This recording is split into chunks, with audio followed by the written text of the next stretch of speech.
about guilt, but about who's listening. When the government is up against you, and the badge don't bling, while your freedom's on pause, when your name gets read, before you surrender, when the charge sounds louder than the truth ever was. you learn real quick. This system didn't just happen. It was drafted, it was practiced, it was passed down from chains to closets, to courtroom language that learned how to whisper what it used to shout. We're no whole human being. It was counted as 3/5, and somehow the math never stopped. Just change uniform. They say probable cause, I say probable color. they say reasonable suspicion, I say unreasonable history. Who stands up for me? Public defenders, Speaks when I can, public defenders, fights when the fight ain't fair. when the weight of the system comes down like a gavel. Welcome to the Cook County Public Defender Podcast. I'm your host, Aaron Goldstein. Thank you for joining us. I hope you're enjoying the show. Please like, subscribe, and give a great review so we can spread the stories of the great work all our defenders do. To the untrained eye, a case is won in the courtroom. But that's not entirely true. Cases are won outside the courtroom through the endless preparation of the attorneys, support from admins and specialists, and the investigation done in the streets. Investigations are a crucial part of every case, and investigators are a crucial part of the defense team. Cases can be won or lost based on the work of investigators. Today we sit down with the office's lead investigator, Deputy of Investigations, Steve Ramsey. Steve is not only a great investigator and leader, but is a beautiful person and has an amazing life story and path that led him to our office. I hope you enjoy our conversation. And we are back. I am with the smooth-sounding, sharp-dressed, star sleuth, Steve Ramsey, the Deputy of Investigations for the Cook County Public Defender's Office. Steve, how you doing? Oh, man, I'm outstanding. That intro. Woo.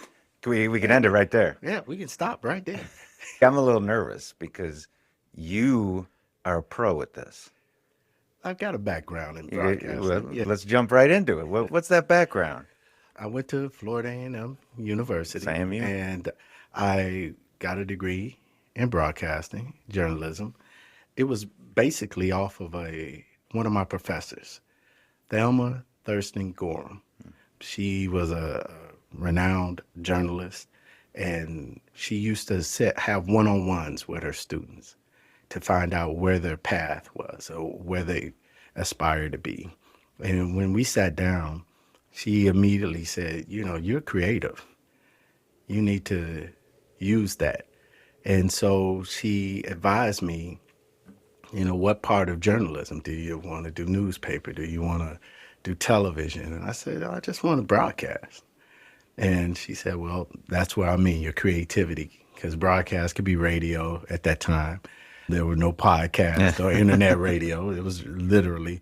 Well, you dated yourself saying Right. newspapers. I chose to do broadcasting, and I was actually one of the first sideline reporters in Historical Black College, University, HBCU, on sports radio with the Rattler Sports Network. And that's where things took off for me. And then I went into other aspects of broadcasting in the state of Florida with the Sunshine Sports Network, the Jacksonville Jaguars, and when they were their inaugural year. And so I did a lot Are of you things. from Florida? No, I'm actually born and raised right here in Chicago, South Side, all day, every day. Went to Mendel Catholic High School. I'm proud Monarch. I was the actual last graduating class of Mendel in 1988. So I really dated myself. You're going all the way with it. So it's hard to go to Florida and then come back. We'll talk about the comeback, but let's talk about like the sideline reporting. Like what was that? Was it football games? It started off with football. My mentor, Keith Miles, who was the voice of Florida A&M FAMU football, wanted to do something innovative and different that other HBCU broadcasts weren't doing at the time. The network was a three-man show. It was Keith Miles, Van Wilson, and Mike Thomas, all who were alumni of Florida A&M, and they took this young freshman. I was a freshman at the time on, and it was originally started to be home games. And the first game we did was so successful and they got so much positive feedback that they decided to take me on the road. And then the road games picked up so big, then they kind of helped a starving student out and got me a stipend it was my work study. It became my work study to be the sideline reporter. And after that, other coaches at Florida A&M heard my voice, liked my energy. We called it, at that time, it was more hip hop energy. And I started doing the Rattlerettes basketball. Then the boys team wanted me to do their games. And then I just started doing softball, baseball. And I was actually on the baseball team for a moment. And then when I stopped playing for Florida A&M, I started being the voice of that. Baseball. Okay. Man, what was your position? Oh, I was catcher and third baseman. Yeah, I like to be behind the plate. So eventually you say broadcast journalism is where I want to be. I want to be in this reporting. And it was mostly sports, or it was all sports at that time? It was all sports for me. I did a short stint in news with the CBS affiliate in Tallahassee, WCTV. And then I left them. I was a morning news producer. So that means I was getting up way early in the morning, updating newscasts. So the morning news producer gave me a television experience that I was looking for as a producer. And then, of course, anyone who is familiar with Tallahassee knows there's Florida State, and there's FAMU, and then there's Tallahassee Community College. Yeah. And so WCTV went to them with a concept and said, hey, I think FAMU should have their coach have a show. And he told me, you could produce it, but I'm not going to pay you overtime to do it. And so as a part of it, I went to Keith Miles, the voice, and we started FAMU's sports show on WCTV. And so that was great experience for me in sports. I never became a television sports anchor or anything. Able to get in front of the camera. Yeah, I wasn't able to get in front, but behind the camera, I did a lot of different things. And so that's where that kind of led me. And then I left WCTV after a few years there. I could never be that evening news producer. Because back then, if you were the evening news producer, that's the spot you wanted to have. Yeah. And so I went to the NBC affiliate, who was just starting up their news, and I became the evening news producer there. And they weren't as flexible as the CBS affiliate in allowing me to travel with the team. And so I had to make a tough decision. And since Keith Miles and them gave me my first opportunity, I left NBC and went to just do the broadcast. And sideline. Yeah, negotiated a contract, and then I was getting paid for all the sports I was doing. And was this was still while you were a student? This was still while I was a student, and even after. After graduation, Van Wilson, who was our broadcast engineer, he and I started a radio station. And it's funny, I could send you a copy of the news article. There was so much I did in Tallahassee. The first sports talk show. We had a radio station, WVHT, Hot 105.7. We did that, and we partnered with a radio owner out of Alabama, and we began our own local station, and it was hip hop and R&B. We did that for a while, and we had a great time, and that's where broadcast took me. You were ahead of your time, because thinking back on it, understanding all the platforms, like I'm sitting behind a computer doing a podcast, without much effort, with all, like, right. And you've got satellite radio, you've got all these streaming services. Like, do you look back and say, man, if I had those opportunities? Oh, absolutely. Absolutely. What a wider audience base would have been like for us. Because at that time, we were strictly just broadcasting throughout the state of Florida. And when we had Hot 105.7, it was just in Tallahassee. And so if we'd have had these platforms that we currently are broadcasting on, man, I'd probably be a rich man right now. Well, you're rich in spirit. Did you have like a catchphrase or like what was the energy? What was the vibe that you were given when you were on the sidelines doing that reporting? Well, my nickname in college, throughout college, was Spoon. And I was Steven Spoon Ramsey for a number of different reasons. You ask my baseball coach, they said, hey, he was just that good behind the plate where he could scoop the ball out of the dirt with a spoon, like somebody scooping soup with a spoon. Keith Miles liked to say I used to get the scoop. The energy on the sideline, it took a while for people to get used to me being on the sideline. I know that one game we were at North Carolina A&T, and of course I have on my Rattler Sports Network shirt and things like that. We were really official, and they thought I was a coach spying on them on the other side.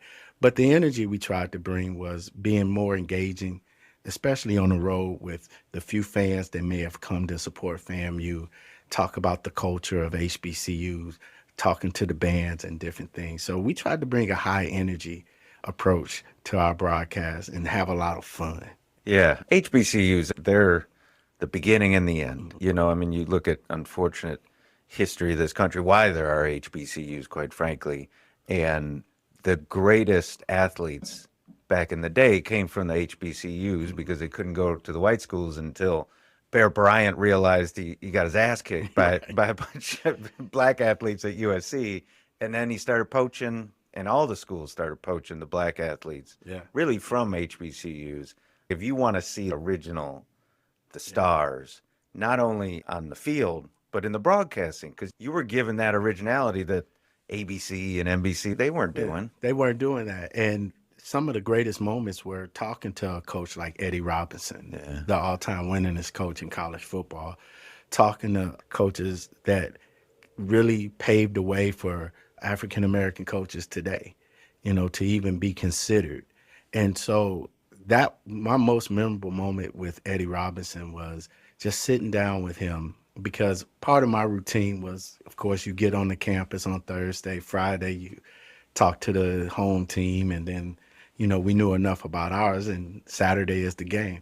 But I sat in his office for it must have been like 3 hours just talking to him. Coach Carson from Jackson State, Coach Montgomery from Tennessee State, just all these legendary coaches. Bill Haynes from North Carolina A&T, Coach Joe Taylor from, at that time he was with Hampton, and just traveling and the things that I harnessed from those interviews, and to talk about the rich tradition and the people that they've put in the NFL. You hit on a great point, Aaron.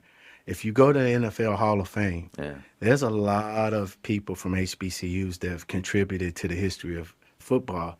At the time that I was doing sideline reporting, Ken Riley, great FAMU player, he was a quarterback at FAMU, but went on into the NFL to play cornerback and led the NFL in interceptions at one point in time. Yeah, because they wouldn't let pretty much black quarterbacks be quarterbacks. And then he just recently went into the Hall of Fame, and it's funny because his son, Ken Riley Jr., I called his games. And so to see he and his mom and his family now accept that honor on behalf of Ken Riley, which was something that we had been advocating for all in the 80s, that he should have been in the Hall of Fame. And it just, unfortunate it took this long. Yeah.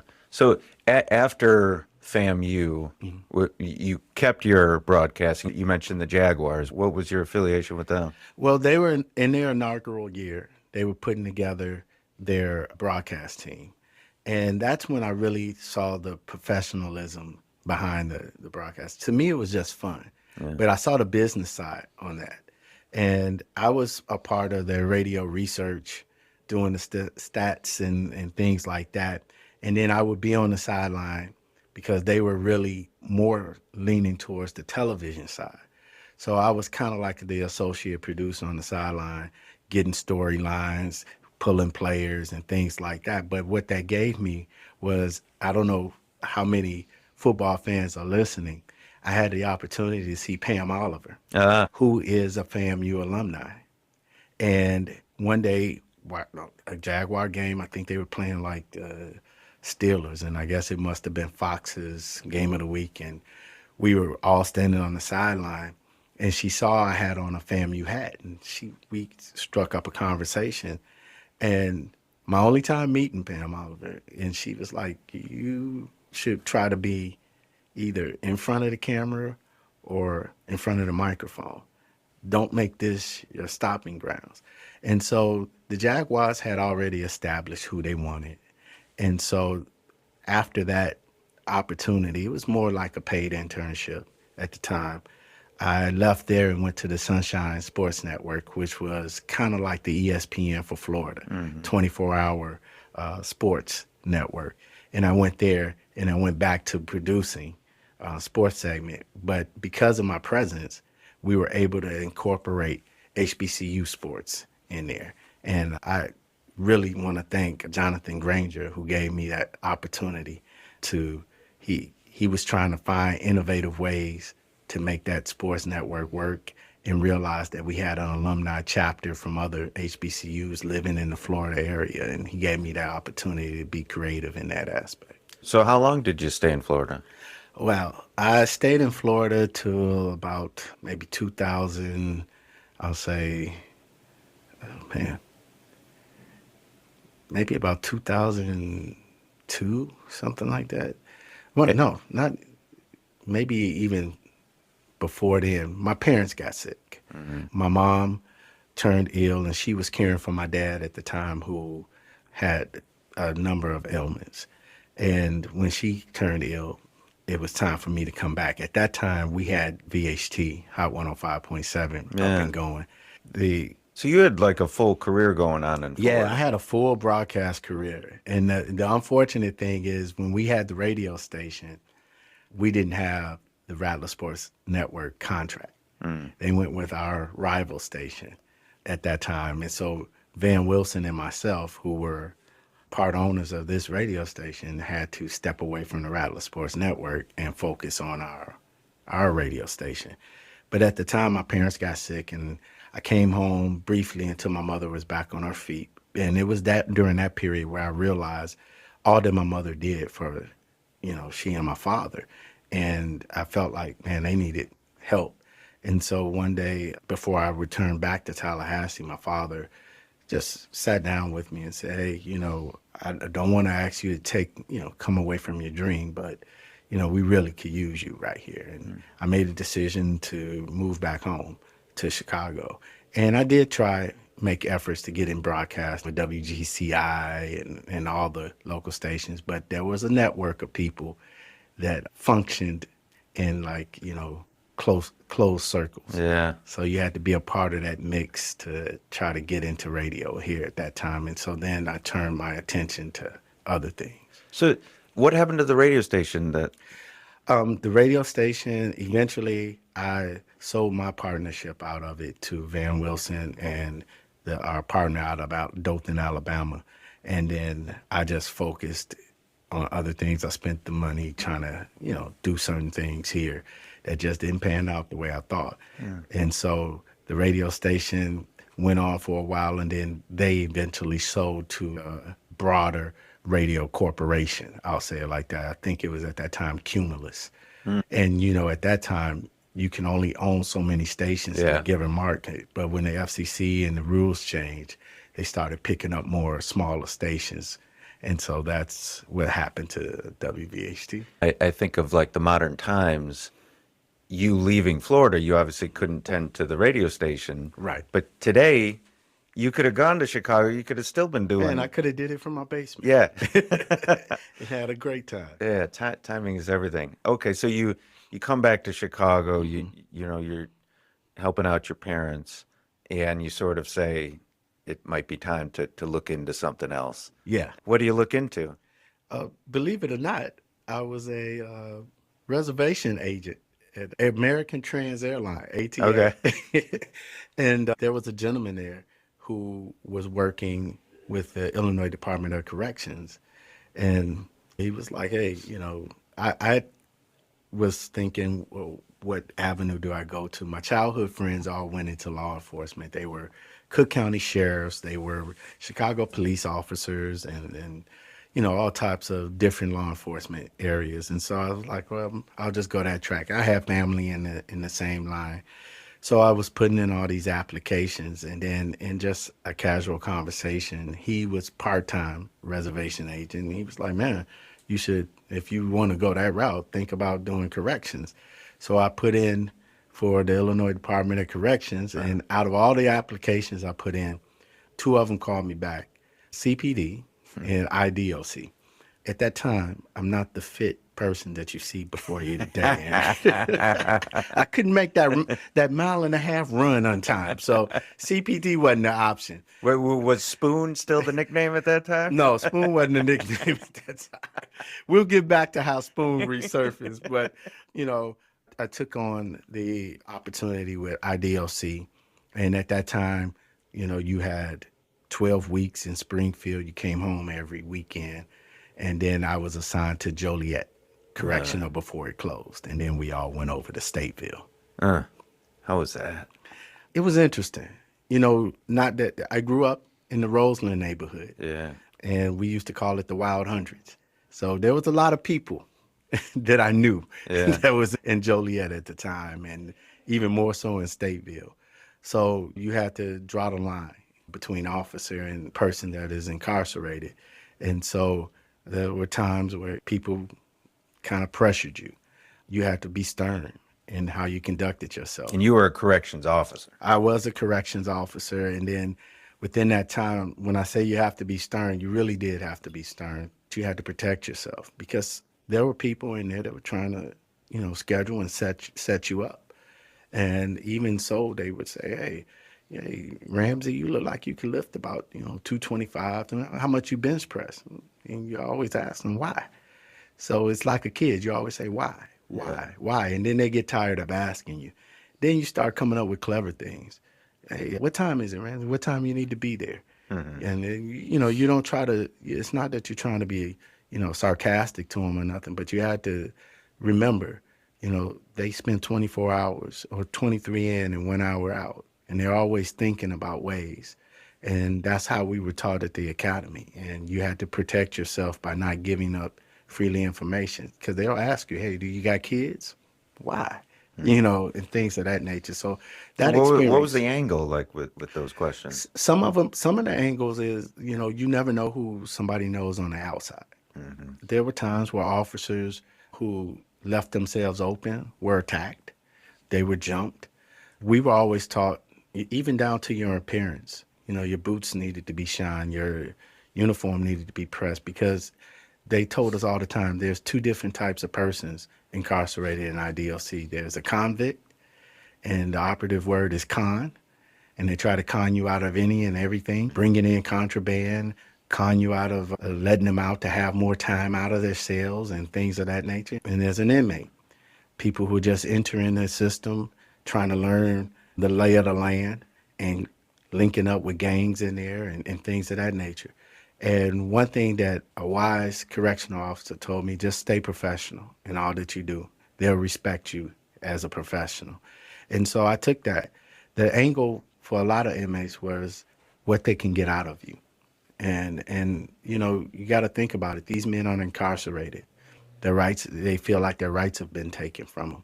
And the only thing they have is their self-respect. So you have some men that would bully you or try to bully you to see how far they can get and push your boundaries. And everything in the IDOC, if you worked there, was pushing boundaries. Yeah. How long did you stay with IDOC? I stayed there before I started with the office, I believe, back in like 2013, something like that. So what made you switch? Well, while at IDOC, I became an intelligence investigator. A captain by the name of John Shivers saw how I conducted myself and the respect that I garnered from, the people who were incarcerated. And he thought I would be a good asset to the intel unit. At first, he wanted me to be internal affairs. And I turned that down like 3 times, only because, I knew what the officers weren't doing, what they're doing, and I didn't think it was fair that I put myself or anybody else. I kind of felt like I didn't want to be a part of that because I wasn't a part of those people. If I had it all over to do again, I probably would have, because it would have made the prison safer. But at the same time, I chose Intel because they focused on security threat groups, commonly known as gangs. Yeah. And I knew a lot about gangs, grew up around them, knew some personally, had some in my family. And so I went that route. And he gave me the opportunity and saw the difference that I was making. What made me switch was one day, an attorney from our office came to visit a person that was incarcerated to try to get information out of him. And the person was giving that attorney like a hard time. I mean, so much so I can hear it. And as part of the intel investigator, you set up those types of visits. And so I knew the inmate, and I knew he really wasn't a bad guy, so I couldn't understand why he was giving the attorney such a hard time. I knocked on the door and asked if everything was okay, because we have to stay, of course, with attorney-client privilege, stand outside the door, but yet we had to make sure that things were safe. And the person that was incarcerated said, you know, man, look, I don't want to talk about this. I'm Ramsey, I want to go. And I said, well, look, if you know that this attorney is here and trying to help somebody, I'm sure you had an attorney that tried to help you. If you know somebody's innocent and didn't really do this, when you want somebody to, you know, share that information and so that a life can be lived freely. And he said, you know, Ramsey, you're right. Sat down and talked to the attorney. And when it was over, the attorney said, hey, you're wasting your time in here. You know, somebody who can relate to people and calm a situation down, you need to actually come and join us. Oh, wow. And so I said, well, how would I do that? And wrote down the county, you know, website on a piece of paper and gave it to me. Now, I kept it on my desk in the intel office for a while. And then the number of violence started rising in the prison because we were vastly understaffed. And so at times I would go out there and help the movement team and things like that. And I was like, man, this is getting more dangerous. And then they cut the amount of time that officers were being trained in Springfield from 12 weeks. I think it came down in half to 6. And so they weren't getting the training that I got, and you can kind of see that. So I applied. And At this time, were you living in Chicago? I was living in and commuting Chicago. to Joliet? Mm-hmm. Wow. Every day, commuting at Joliet. And at that time, right before they closed Joliet, the staff all had to move to Stateville. And so now you had the division between Stateville officers and Joliet officers who was like, oh, Joliet think they're better than us and all this and that. And so between that and the divide between us and the people who are incarcerated, I was like, look, I want to move on to something else. And so I actually saw it one day pinned on my board, and I looked at it, went on and saw, oh, okay, public defender's office. At that time, like before I wanted to go in law enforcement, there was public defender, inspector general, I think all these different type of investigators things. And I applied, and the office called back first and scheduled an interview with, at that time it was Chief Robert McGlynn and Mike Black and Mary Maldonado. Huh. Do you remember the attorney that told you should go to the PD's office? No. But when I started with the office, I did my best to try to find that person, but that person had left. So you passed the interview, right? You got passed the the gig, interview. and you started as an investigator. Right. And what kind of cases were you investigating? It was mostly drug court investigations. And it was fun to me, you know. And it was interesting. I was at 26th Street Courtroom 101. It was the drug courtroom at that time, I believe. Yeah. And I was just doing a bunch of drug cases and serving a lot of subpoenas. So I imagine like your life up to that point served you well. Obviously, your time with IDOC and being in Intel makes sense for investigation, but I'm thinking of the broadcasting. Like the ability to tell the story, the ability to present is so impactful in investigations. What do you think about that? well, you're absolutely right. I tell people all the time, anything you've done in life, you can apply to what you originally wanted to. Yeah. And broadcasting for me, there were some times, although it was more sports related, sometimes you had to ask tough questions of athletes And, I took it the same way as an intel. Sometimes I had to ask tough questions of gangbangers when I heard something on the phone calls that was kind of shady.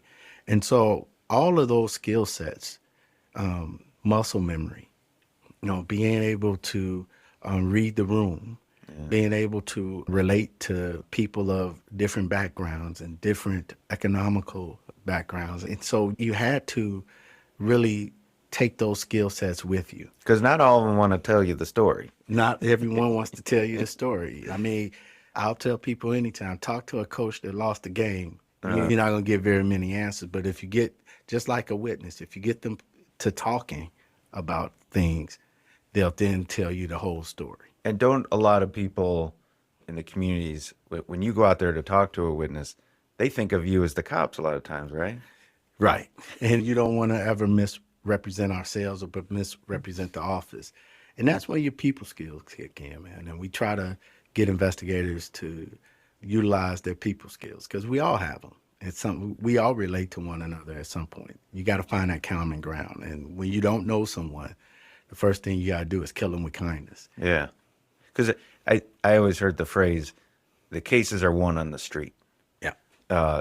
And the thought being, it's probably pretty self-explanatory, but like someone is charged with a crime, there's these allegations, but like there's witnesses, there's evidence, there's photos, there's all these things that are in the location where these allegations happen. And the entity, our office, that can get out there and talk to witnesses, find witnesses, really that makes all the difference in the case. It's rewarding.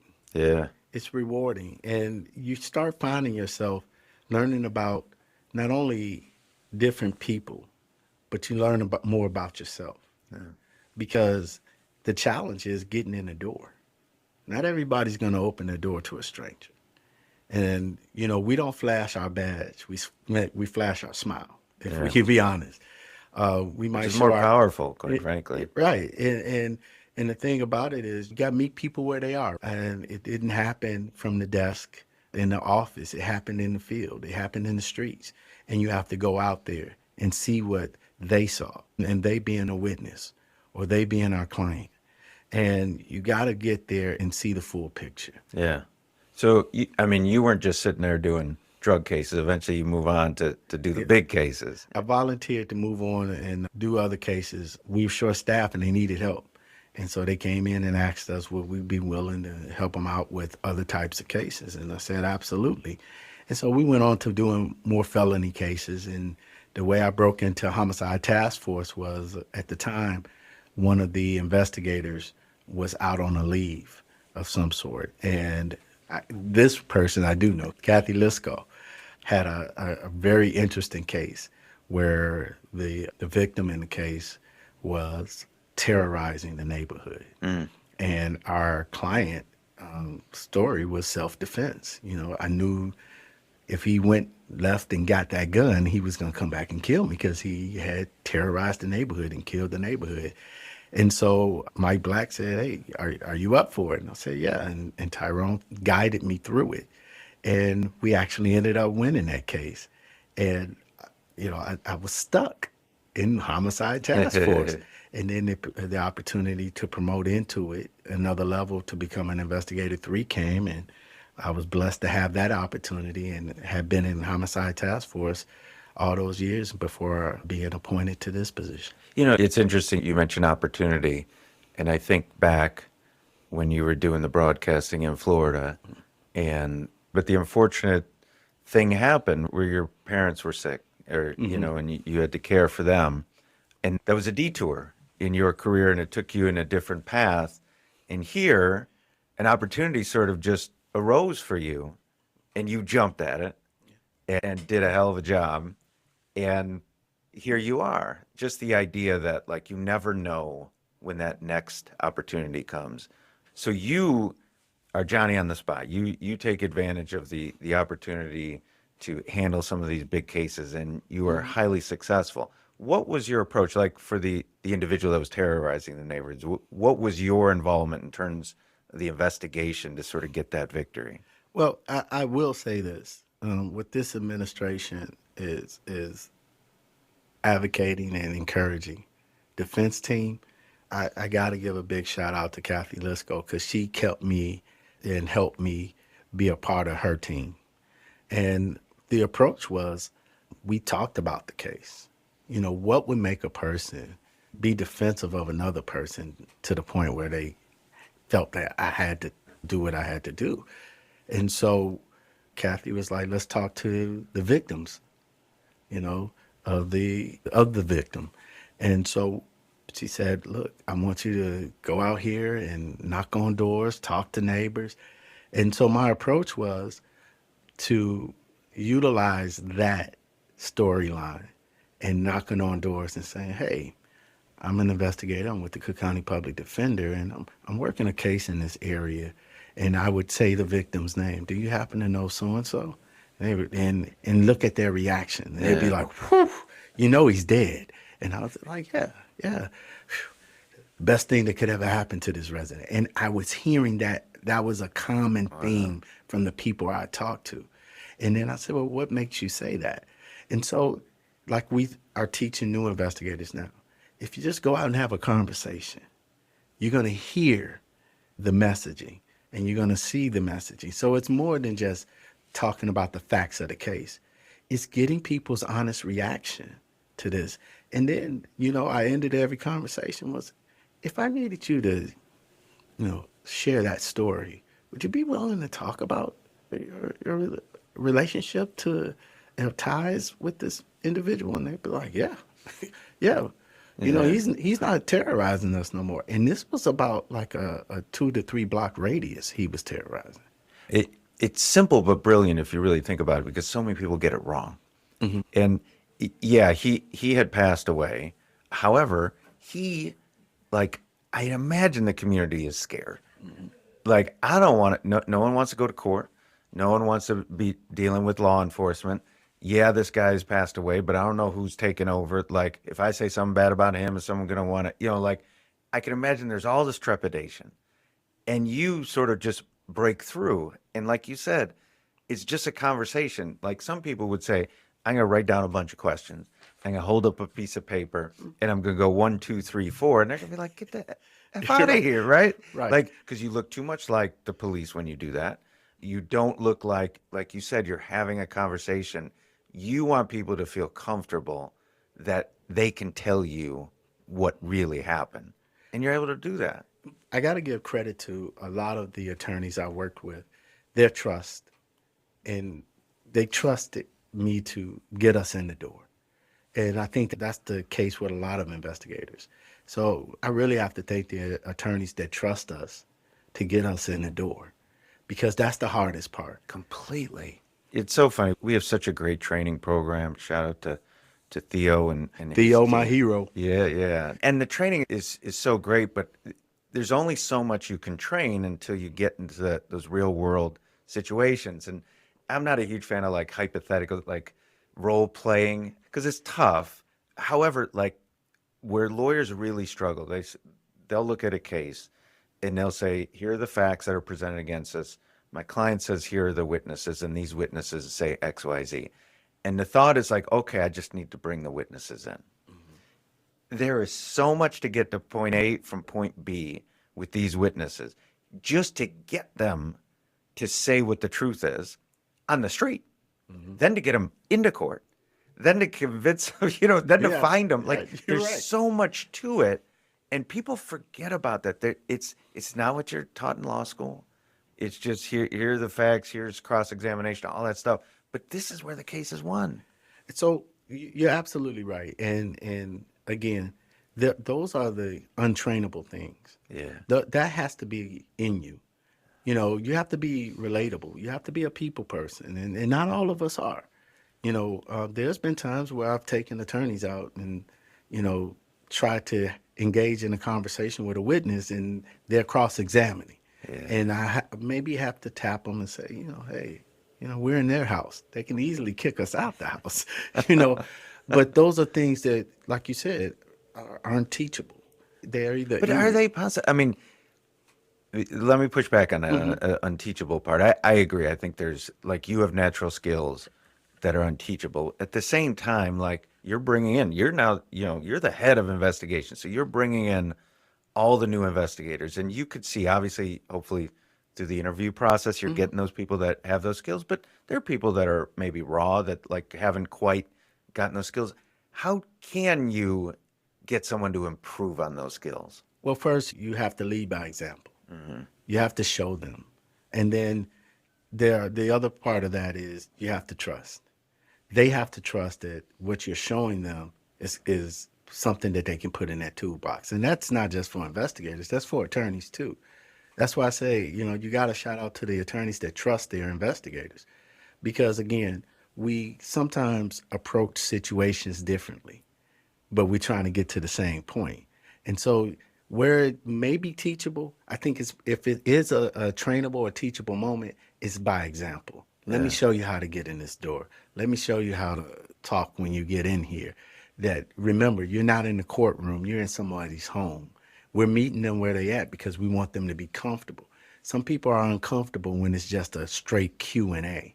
When I enter a home, I look around and see what common ground. Remember that word common ground. If I see a picture of a kid in a sports uniform or something like that, oh, who's this young man or who's this young lady? And do they play soccer? That's uncommon in the Roseland area that somebody would play soccer. And now you're easing down the defenses because they're going to be, defensive because you're a stranger in their home.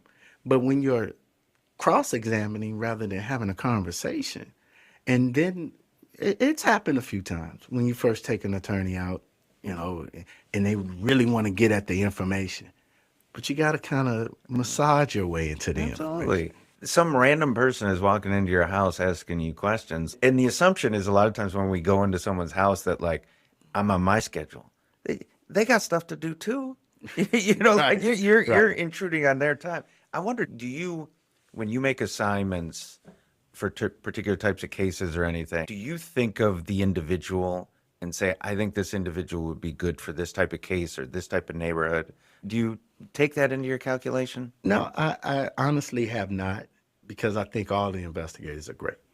I think they're like water and they can flow with situations. I think that is something that each of us possess with the purpose of why we're here and doing the job that we do.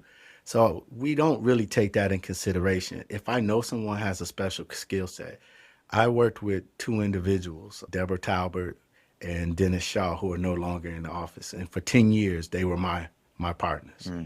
Deborah had a knack due to her social service background and knew how to talk to kids.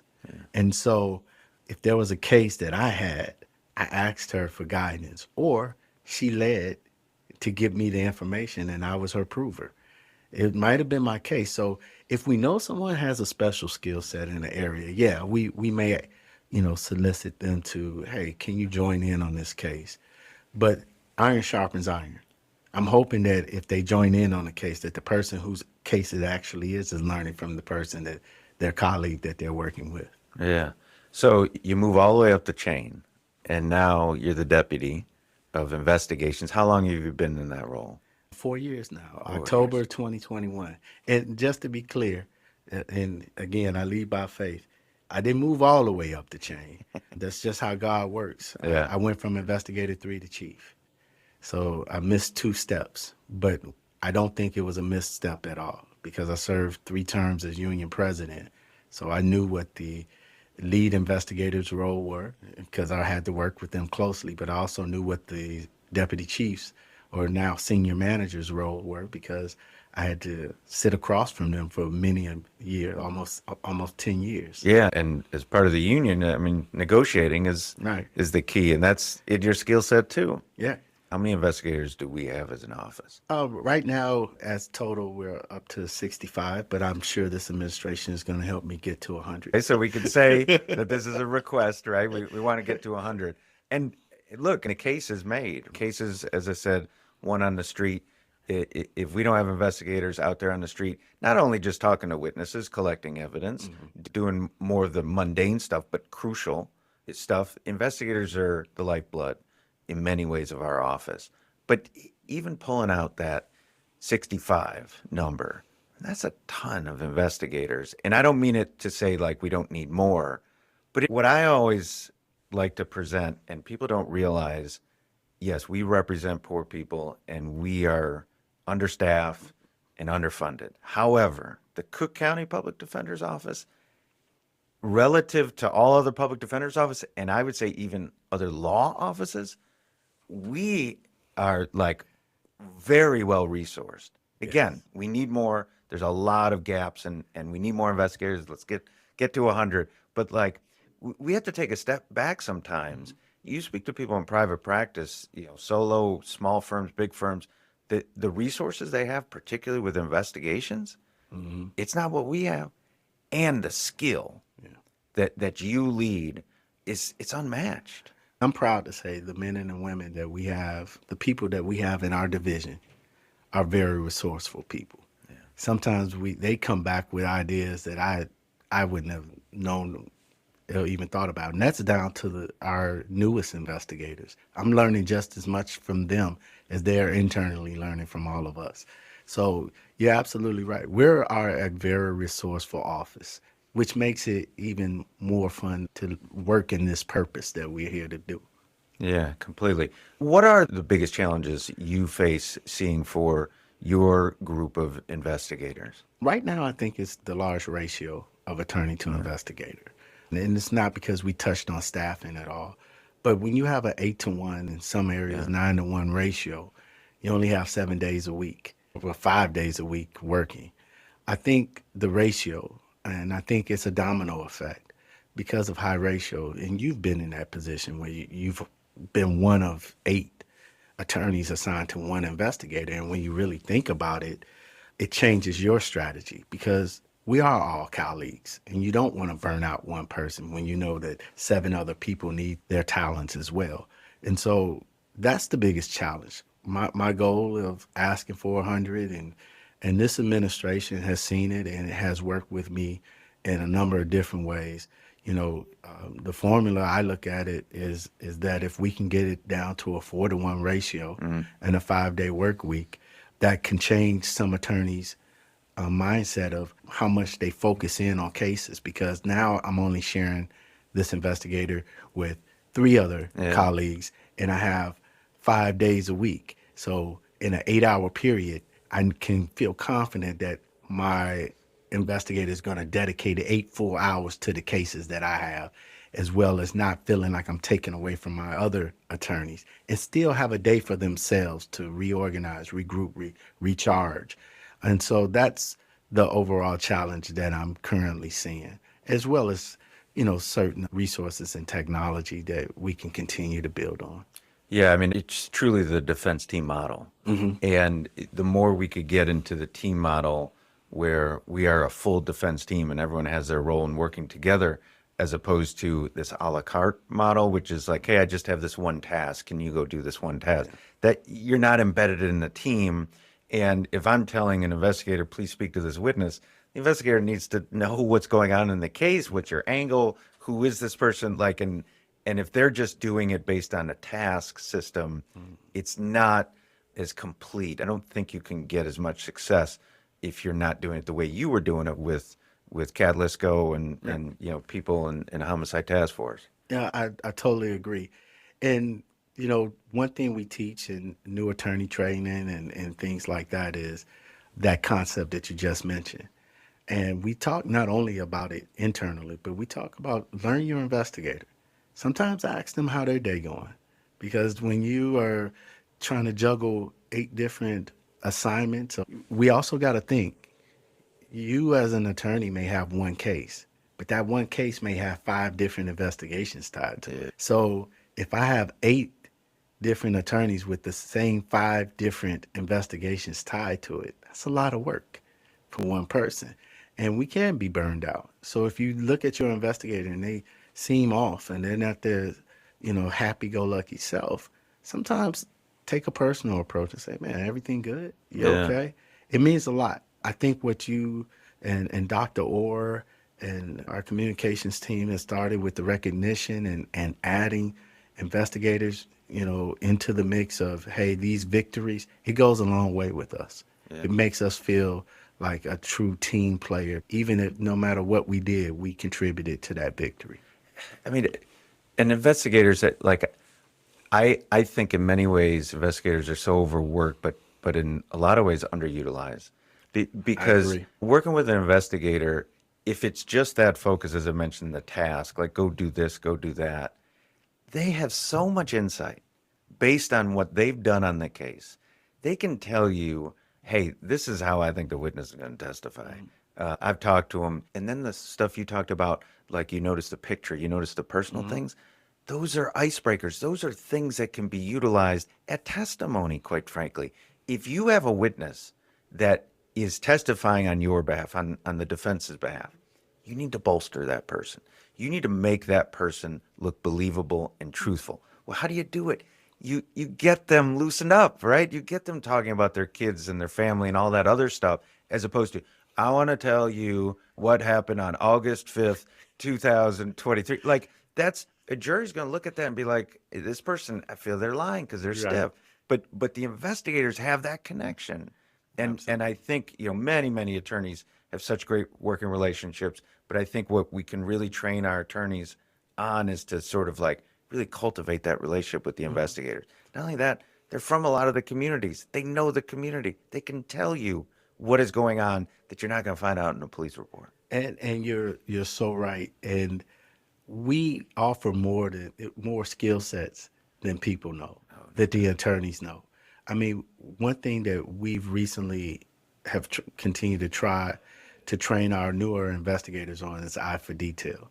So sometimes it's okay to ask your investigator to sit down with you and look at video evidence, because I may hear something you don't hear, I may see something you don't see, and I'm looking at it from a different lens, And there's been times where my attorneys have trusted me to say, nope, I don't see that. I see this, and show them, and they would turn around and say, I didn't notice that. And it's those little things that don't come out with the simple task of like serving a subpoena or talking to a witness. Sometimes I've had attorneys just sit there and say, I'm not going to say a word. I just want you to talk to them. But we also got to remember, when you've sent an investigator out to find this person and they found them, and then you want to talk to them, we've already greeted ourselves and opened and made that connection that they're willing to talk to us. One funny quick story was I had to tell an attorney, hey, you can't go with me like that. And he didn't know what I meant. I said, you can't go with me dressed like that. Well, I'm a people person too, Steve. I can do this and that. Went to the door, knocked on the door. The guy comes to the door that we were going to talk to. He looks at me. He looks at the attorney. He looks back at me. He said, Ramsey, you can come in. That guy, he's got to go down the street and get a cup of coffee. And we have to remember. So he's raggedy? No, he was dressed in a three-piece to- suit. And then he's like, look, man, I'm not going to talk to, you guys are standing on my porch. The block is all open now. And he's like, nah, tell that guy to go have a cup of coffee. There's a, Dunkin' Donuts down the street or something like that. And Wait. You wanted the guy that looked like a cop to go get some. that was his point. That was his point. He was like, man, he belongs at the Dunkin' Donut. He don't belong in my house. And so when I conducted the interview, because again, we also got to remember, as your investigators, we only have a window of opportunity. And that window closes real fast, because you're not always promised to talk to somebody 2 or 3 times. And so this guy was telling us, he's not, I've talked to him, I've met him a few times, and he said, look, man, this is the last time take what you're going to take. But I'm not coming back until you guys need me in court, because you guys are making this block nervous. And so I understood that. And so took the interview, got back in the car, and the attorney graciously said, man, I should have listened to you. And all I was telling him to do is, man, take off your tie, take off the jacket, loosen up, roll up your sleeves, do something different. And so it's those little things that your investigator can guide and teach you. Now we teach that in new attorney training. But you say little things, but they're so consequential. Had you not been there, that attorney's not going to get the door would have slammed in his face. Door would have slammed in his face. So this is a potential witness that's important to the case. An eyewitness. Yeah. So if you are not there and just have an understanding and have that relationship that you cultivated that took a while to do, in that case, and that's what we always have to think about, the consequences, right? You could say, well, oh, you didn't get that witness. Well, what does that mean? If you don't get that witness doesn't testify at trial. What's a trial for? A trial is for someone whose liberty is at stake, who may go to prison. These are the big consequences we are dealing with. And without the investigators, like, these witnesses don't get on the stand. And one thing that I could add to that, Aaron, is we have started to advise and get our investigators to understand, treat your attorney's law license like it's yours. That's how serious it is. Not only that is somebody's life dependent on what you do or don't do, but treat that attorney's license like it's yours too. And that's a part of kind of collaboration that we're trying to build. I'm going to protect your license like it's my license. Yeah, it's a team. You said so much, you do so much. I mean, your life trajectory and career that's gone here, there, and everywhere and done all these different things. Do you have time to relax? Do you have time to find some joy in your life? Oh, yeah. What's that? Oh, man. Was that where Spoon comes back in? That's where Spoon comes back here. Man, I still dabble a little bit. I had a high school sports show for a lot of years, up until maybe 2021. When I took on this role, it kind of had to shift. But I had a sports show, the High School Holler Sports Show. We abbreviated the H2S2 show. And thanks to my wife, who, helped me come up with the concept of a high school sports show. And I kind of still dabble a little bit into the sports, but true relaxation for me is a nice glass of bourbon, a nice cigar, being outside as much as possible, traveling. I love to travel. My wife and I travel a lot, as you well know. And those are relaxing times for me, and being with family. I'm learning how to cook, Is there a first assistant involved in helping you? There is a first assistant involved. I am no Rodney Carr when it comes to grilling, but he has been so instrumental in me learning how to grill better. You and I are served as his sous chef.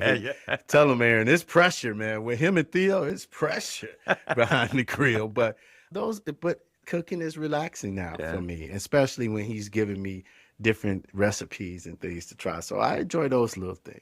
Yeah, no, that's great. I enjoy you. I want to tell everyone, every time I see you, what's our greeting? Oh, man, we give a big bro hug. Big hug, and it's just love. I respect you to the fullest. I think the world of you. Every time I see you, thank you, my friend. I just smile. Like, I get goosebumps. I'm just happy to see you. And like you said, how do you get in the door? It's a smile more than a badge. Right. I mean, just the opportunity to work with you is such a blessing. And I'm so grateful to have you as a friend and a colleague and have you in our office. Well, my brother, you're more than a friend. You're a brother to me, and I thank you for the guidance. Your door is always open when I come in there, and it's a privilege and a pleasure to have you in my life and to be in yours as well, and to be a part of this office with so many great people. Great. Well, thank you. This has been an absolute joy.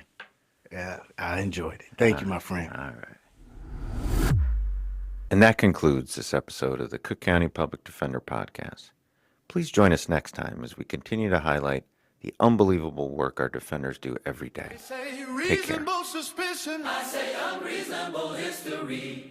Who stands up for me? Public defenders. Speaks when I can. Public defenders. Fights when the fight fair. When the weight of the system comes down like a gavel. When my life's on the line. Not just a file or a label. Reasonable doubt Still leaves me in doubt. because reason never lives.